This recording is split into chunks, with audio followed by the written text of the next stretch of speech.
Bharat Bhushan Tiwari encounter मामले में अब न्यायिक जांच शुरू हो गई है। जांच के लिए गठित आयोग के अध्यक्ष विनोद सिन्हा के अलावा भोजपुर के एसपी भी पीड़ित परिवार से मिले और पूरे घटनाक्रम की जानकारी ली। जांच तो शुरू हो गई है, लेकिन सवाल ये है कि न्याय आयोग की जांच से न्याय मिलेगा? ये रिपोर्ट देखिए।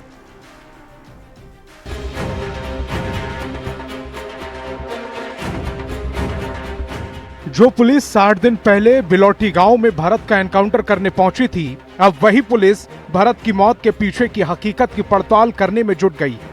जो भरत अपने गांव और समाज के लिए न्याय की मांग करता हुआ मारा गया, अब उसी की मौत की न्यायिक जांच शुरू हो गई है। तस्वीर आरा के बिलौटी गांव की है, जहां भरत एनकाउंटर मामले में जांच के लिए लगातार जांच टीमों का दौरा हो रहा है। बुधवार रात भोजपुर के एसपी पीड़ित परिवार से मिलने पहुंचे, एक एक सदस्य की बातों को गंभीरता से सुना और जल्द न्याय का भरोसा दिलाया। हम लोग नहीं मांगे आपसे, हम अपनी बात को बताने नहीं आए, हम आपको बहुत ऐसा सूचना हम आपसे मांग करते हैं, जांच करके यहाँ पर कीजिए। बिल्कुल आप यहाँ पे आए, बहुत लोग ऐसा ठीक है हुआ है, आपको धोखा नहीं होना चाहिए। अगले ही दिन सम्राट कैबिनेट की तरफ से गठित न्यायिक जांच आयोग के अध्यक्ष पूर्व जज विनोद सिन्हा पहली बार बिलौटी गांव पहुंचे। उन्होंने एनकाउंटर वाली जगह का निरीक्षण किया। इसके बाद विनोद सिन्हा ने मृतक भरत तिवारी के घर जाकर परिजनों से मुलाकात की और पूरे घटनाक्रम की जानकारी ली। हालांकि इस मौके पर उन्होंने कोई आधिकारिक बयान नहीं दिया।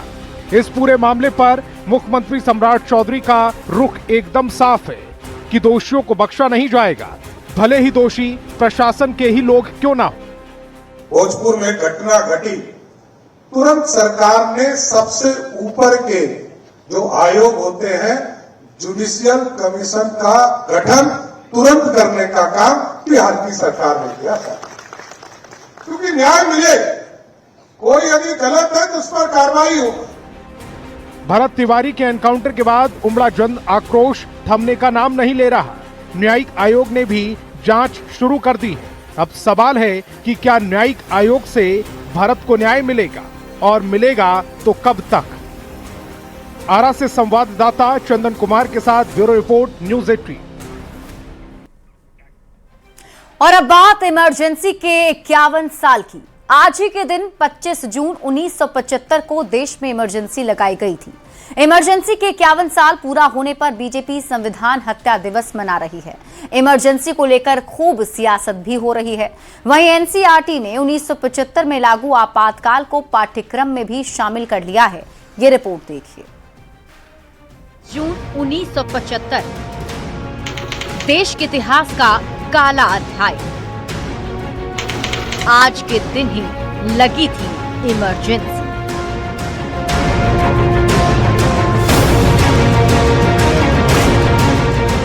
पच्चीस जून 1975 का दिन एक ऐसा गहरा जख्म है जिसे देश कभी भूल नहीं पाएगा। इसी दिन इंदिरा गांधी ने देश में इमरजेंसी लागू कर लोगों के अधिकारों को छीन लिया था। प्रेस पर सेंसरशिप लगा दी गई थी। विपक्षी नेताओं को सलाखों के पीछे भेज दिया गया था। इमरजेंसी लागू होने के बाद लोगों के दमन का खौफनाक सिलसिला शुरू हो गया था। उस दिन को याद कर लोग आज भी सिहर उठते हैं। देश में इमरजेंसी के 51 साल पूरा होने पर बीजेपी संविधान हत्या दिवस मना रही है। प्रधानमंत्री नरेंद्र मोदी ने सोशल मीडिया एक्स पर पोस्ट करते हुए लिखा, संविधान हत्या दिवस आज हमें उस काले दौर की याद दिला रहा है जब भारतीय लोकतंत्र को बुरी तरह से कुचला गया था। आपातकाल के 51 साल पूरा होने पर सियासत भी गरमाई हुई है। पटना के ज्ञान भवन में बीजेपी ने संविधान हत्या दिवस मनाया। बीजेपी नेताओं ने कांग्रेस पर जमकर भड़ास निकाली। जिस कांग्रेस पार्टी ने संविधान को पैरों तले कुचलने का काम किया, आज कांग्रेस पार्टी एक नकली संविधान लेकर के लहरा रहा है। लोग आजादी की लड़ाई के लिए तो गोली खाते हैं, लेकिन लोकतंत्र स्थापित करने के लिए तानाशाह के खिलाफ इस तरह का आंदोलन सिर्फ और सिर्फ भारत में हुआ। 1,31,000 लोगों को बिना कारण और बिना जुडिशियल स्क्रूटनी के जेल के अंदर डाला गया था। संख्या थी 1,31,000। आपातकाल के 51 साल पूरा होने पर जेडीयू सांसद संजय झा ने लोकतंत्र के काले दिन को याद किया, तो बीजेपी सांसद रविशंकर प्रसाद ने आज से 50 साल पहले कांग्रेस का चेहरा बेनकाब हो गया था, ये बयान दिया। भारतीय लोकतंत्र में सबसे काला दिन आज ही का दिन रहा है। इस आपातकाल में जो विपक्ष के नेता थे वो तो जेल में बंद हुए ही, आप जैसे लोग भी जो पत्रकार थे उनको भी पूरा बैन कर दिया गया था। आज मैं 50 साल पूरे हो रहे हैं, तो मैं आप लोगों को और आपके माध्यम से देश को बताना चाहूंगा कि सारे संवैधानिक जो संस्थान हैं उसको किस तरह से एब्यूज किया। वहीं सरकार ने पहली बार 1975 में लागू आपातकाल को पाठ्यक्रम में शामिल किया है। एनसीईआरटी ने क्लास 9 के लिए सोशल साइंस की किताब understanding society India and beyond part 1 जारी की है। इस अध्याय में 25 जून 1975 को तत्कालीन प्रधानमंत्री इंदिरा गांधी की सलाह पर लगाए गए आपातकाल को भारतीय लोकतंत्र का सबसे विवादास्पद दौर बताया गया है। न्यूज़ 18 के लिए पटना से शैलेंद्र कुमार की रिपोर्ट। शिवहर में मुहर्रम से पहले जमकर बवाल हुआ है। रास्ता देने को लेकर दो अखाड़े आपस में भिड़ गए, बीच सड़क पर महासंग्राम छिड़ गया। पत्थरबाजी में 10 से 15 लोग घायल हो गए हैं, ये रिपोर्ट दिखाते हैं। एक दूसरे पर लाठी डंडा भांजते लोग, सड़क पर बिखरे पड़े पत्थर, आसपास डरे सहमे लोग। इन तस्वीरों को देखकर आप भी सहम जाएंगे। हंगामा, बवाल और मारपीट की तस्वीर है शिवहर के गांधी चौक।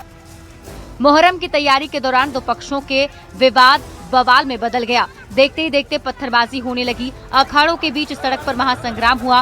पत्थरबाजी और लाठी डंडों के हमले में 10 से 15 लोग जख्मी हो गए।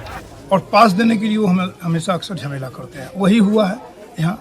पास देते समय में वो लाठी उठी चलाए है, बच्चे लोगों को लगाया, फिर भी हम लोग बहुत कंट्रोल किए। पत्थरबाजी भी है, पत्थरबाजी उन लोगों की तरफ से हुआ है जो डायरेक्ट हम लोगों को लगा है, और उन लोगों का पत्थर से ही उन लोगों को लगा है। कितने लोग घायल हुए हैं?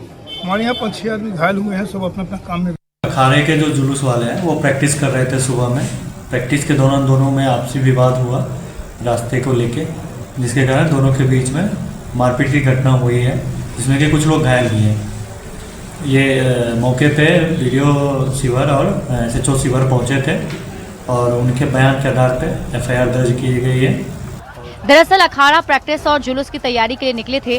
थाना रोड में अखाड़ों के क्रॉसिंग और रास्ता देने को लेकर इस्लामिया अखाड़ा और मंसूरिया अखाड़ा के बीच विवाद शुरू हो गया। मामला शांत करा दिया गया, लेकिन कुछ देर के बाद गांधी चौक के समीप दोनों पक्ष आमने सामने आ गए। इसके बाद जमकर लाठी डंडे चले और जमकर पत्थरबाजी हुई। दोनों पक्षों ने एक दूसरे पर हमला बोला है। घटना की सूचना मिलते ही पुलिस मौके पर पहुंची और दोनों पक्ष को शांत कराया। पुलिस ने 45 नामजद और 30 अज्ञात के खिलाफ मामला दर्ज कर लिया है। फिलहाल हालात सामान्य है, लेकिन मुहर्रम से पहले हंगामा और बवाल की इन तस्वीरों से लोगों में दहशत का माहौल है।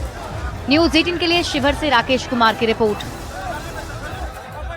ऋषुश्री टेंडर घोटाला मामले में जांच कर रही SVU ने निगरानी की विशेष अदालत में 4000 पन्नों की चार्जशीट दाखिल कर दी है। चार्जशीट में ऐसे कई खुलासे किए गए हैं जो ये सवाल खड़ा करते हैं कि आखिर एक निजी व्यक्ति तक सरकार के बेहद गोपनीय दस्तावेज पहुंच कैसे रहे थे। ये रिपोर्ट देखिए।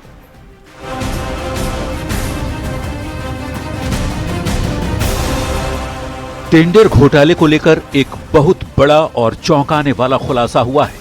विशेष सतर्कता इकाई यानी SVU ने निगरानी की विशेष अदालत में पूरे 4000 पन्नों की चार्जशीट दाखिल कर दी है, जिसकी पुष्टि खुद SVU के ADG ने की है कि इस घोटाले के तार सरकार के सबसे गोपनीय गलियारों से जुड़े हुए थे।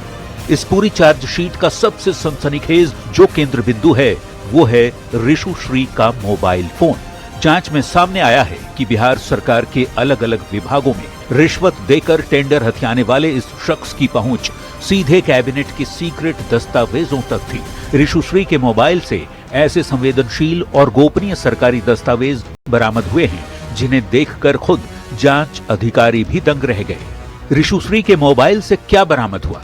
तो बिहार मास्टर प्लान 2031 के गोपनीय ड्राफ्ट, हस्ताक्षर से पहले का सीक्रेट कैबिनेट नोट, कई विभाग के संवेदनशील गोपनीय दस्तावेज, स्मार्ट सिटी परियोजना से जुड़ी फाइल मिली, बायोमेडिसिन परियोजना से जुड़ी जानकारियां, 57 शहरों के नदी नाला bio remediation project, garbage free city से जुड़े गोपनीय जानकारी, 27 फरवरी 2023 का मार्क सीक्रेट ड्राफ्ट और करीब 343 करोड़ के स्मार्ट सिटी से जुड़े पेपर भी बरामद किए गए।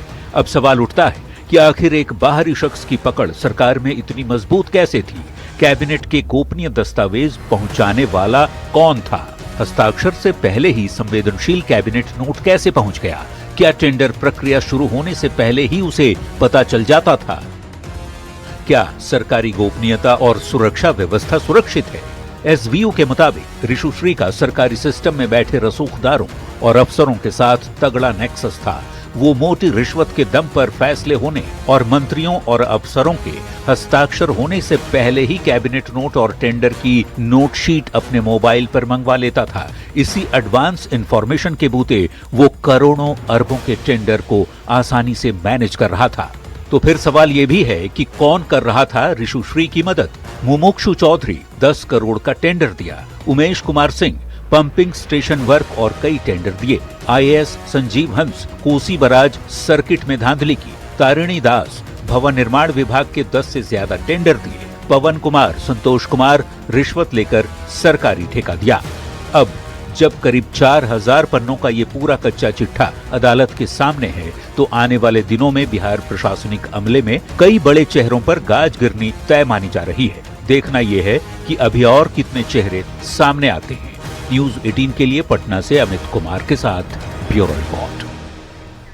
और इस बीच रुक कर लेते हैं बड़ी खबर की ओर। बड़ी खबर आपको बाढ़ से बताते हैं, जहां पोस्ट ऑफिस घाट पर गंगा स्नान के दौरान दर्दनाक घटना सामने आई। दरअसल 6 दोस्त एक साथ गंगा नदी में स्नान करने गए थे।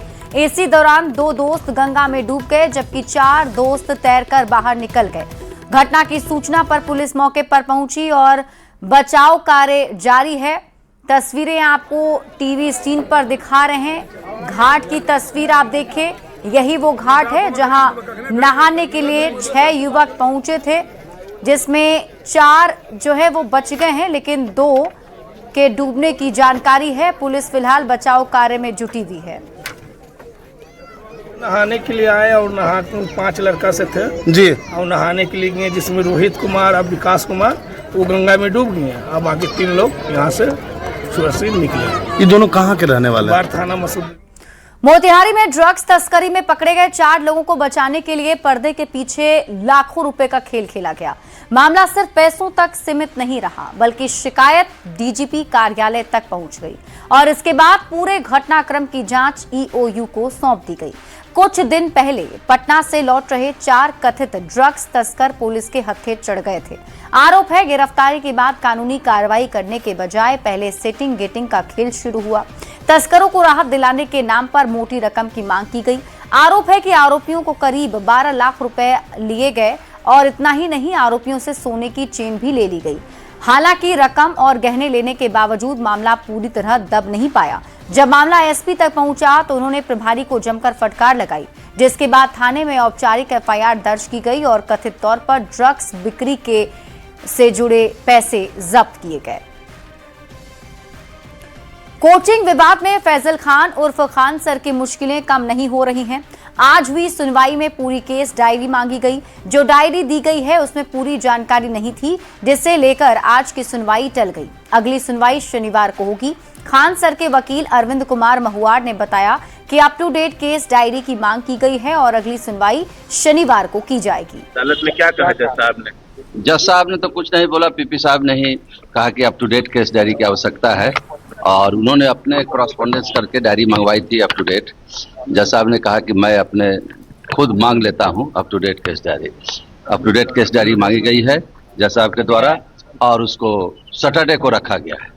अच्छा सर, पिछली बार भी केस डायरी मांगी गई, फिर up to date case diary मांगी गई। हाँ। क्या वजह थी कि पिछली वाले को छोड़ के फिर से नहीं मांगी गई?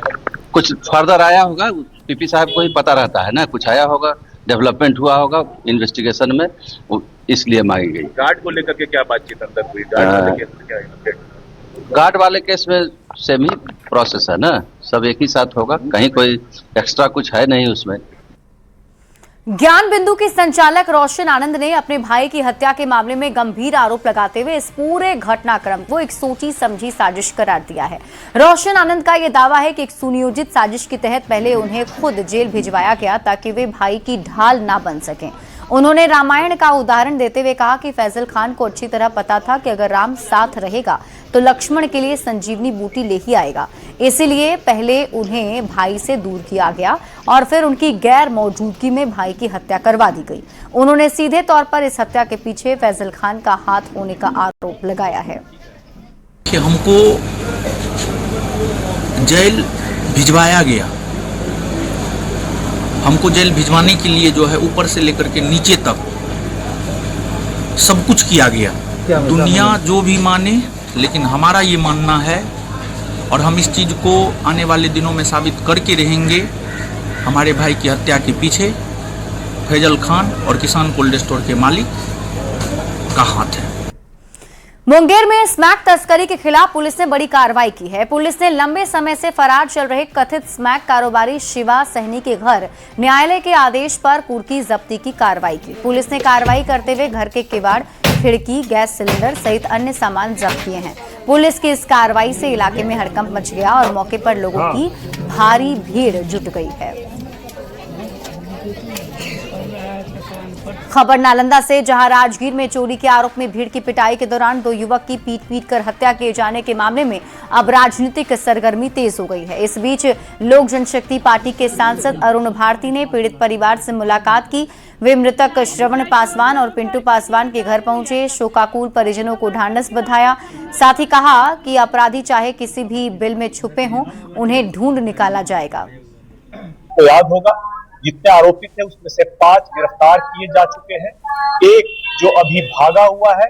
इनके लगातार प्रयास से, हमारे नेता के लगातार प्रयास से, हमारे कार्यकर्ताओं के लगातार प्रयास से वो उसका पीछा किया जा रहा है, उसकी तलाश, छापेमारी की जा रही है और जल्द ही वो भी पकड़ा जाएगा और न्यायिक प्रक्रिया के तहत जो भी कानून सम्मत सजा होती है उसको जरूर दी जाएगी। और इस बीच रुक कर लेते हैं इस वक्त की बड़ी खबर की ओर। पटना से आपको बड़ी खबर बताते हैं। स्वास्थ्य मंत्री निशांत का बड़ा एक्शन देखने को मिला है। पीएमसीएच के प्राचार्य डॉक्टर नरेंद्र प्रताप सिंह हटाए गए हैं।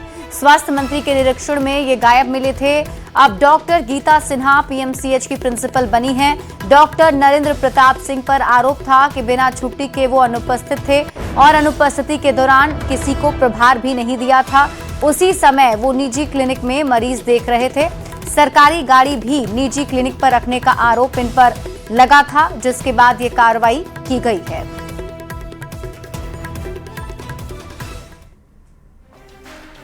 पटना में संविधान हत्या दिवस के अवसर पर केंद्रीय मंत्री जेपी नड्डा जो है वो जेपी संग्रहालय पहुंचे। इस दौरान उन्होंने लोकनायक जयप्रकाश नारायण की प्रतिमा पर माल्यार्पण कर उन्हें श्रद्धांजलि अर्पित की।